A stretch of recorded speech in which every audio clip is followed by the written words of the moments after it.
You don't have to draw. Well, yeah. Go ahead and draw the circle and the line. Put question 26 and draw a circle and a line. You ain't got to draw a big line or big circle. Draw a nice one you could tell. So this question basically states, plot the solutions to this system. Okay, we have this system. One system gives us a line. The other system gives us a circle. Okay? It sounds like I got you. So here we go. So what you got to do, you got to tell the solution. So the only thing what you got to do is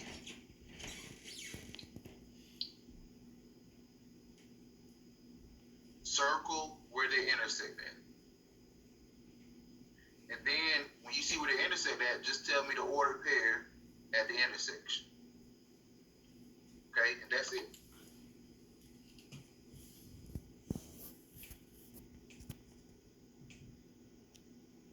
That's all you gotta do.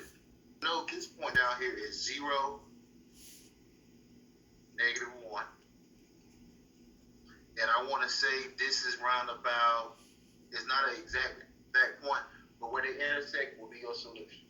Okay? Moving on.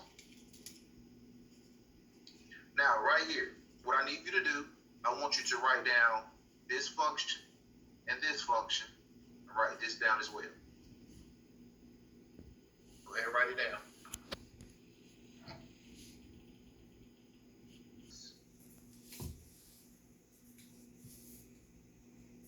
And we work from left to right. So since G is first, that's the first thing we write down, the G function. X over 3. Okay?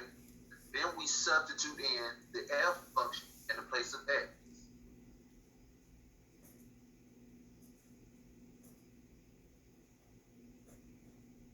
Okay?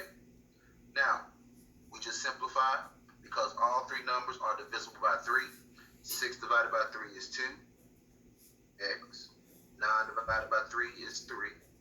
And as you can see, our answer is A. And copy that down, please.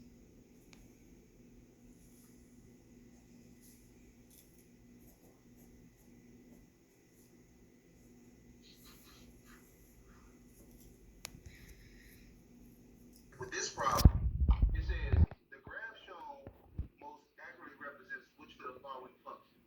So what you do is you go to decimals, you type each one in. Y equals negative parentheses 1/2 exponent of x. And as you can see, go home. That's not 1. Okay, so automatically we know F is not the answer choice. So we're going to type in G. The only difference between G and F is the negative sign. So I get rid of the negative sign. Boom. G might be an answer. As of now, G is our answer, but let's try the next two to see what we get. Y equals 82. See? H is not an answer choice. Let's try J. J is not an answer choice. So our answer here is G. So you all, with this problem here, you just got to type it into decimals to see which function matches the graph. Pick the right answer. Move on. So this is a problem that's 100%. The probability of you getting it right is 100%. So, real quick, you will be taking SOL on January the 19th. Your goal is to get 30 questions correct. 30 questions correct. If you get 30 questions correct, you are good. Okay? I do suggest you do all 50 questions, but I do need you to make sure you get 30 questions correct. 30 questions correct. Even if you get 29, still good. So 29 to 30 questions, that's what you got to get. But I do want you to strive for 30 questions. If you know you got 30 questions correct and you are truly confident in those answers, hey, go with it. But this problem, like a problem like this, hey, that could be one of your 30. Type in each graph, see which one matches. Moving on. Here we go. It says an outdoor theater has 37 seats in the first row.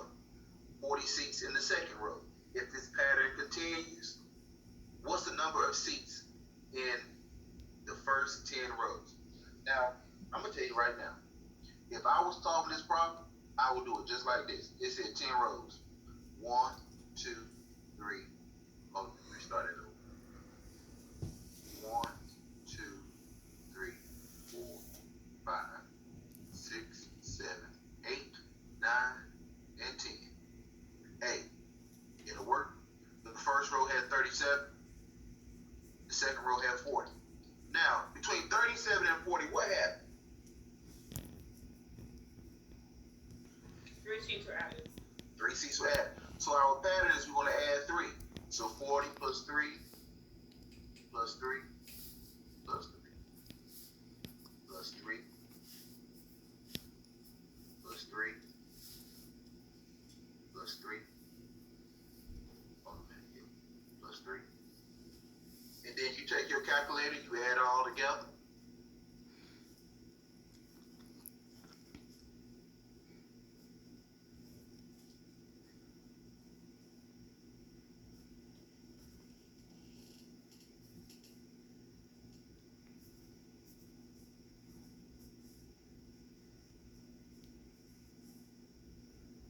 And our answer is 505. Y'all, that's all you have to do for this problem. You get your scrap paper, you work it out, add these numbers together, add them all together, and you get 505. Here we go. It says the graph of a fourth degree polynomial is shown. Exactly how many real zeros does this function have?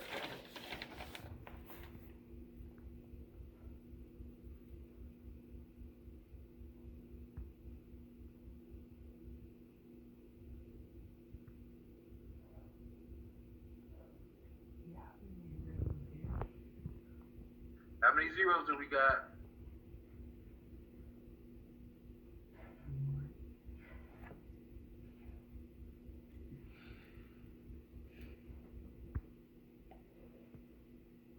How many roots do we got, you all? How many zeros?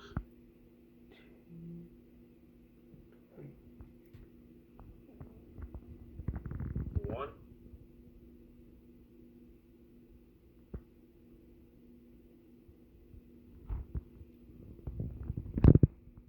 Those are also known as roots, solutions, and x-intercept.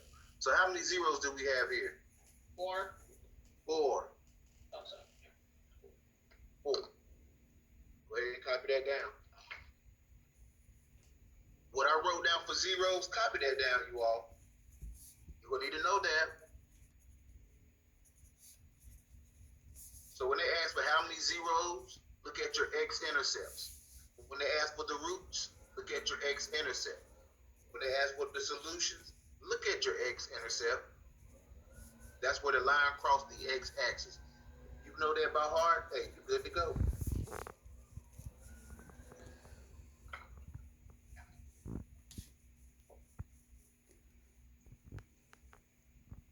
You got that? The zero is the Let me know same when I thing can as go on to the next problem. zero is root is x-intercept, which is every time the line crosses the x bar. That makes sense? Okay. And then this is x.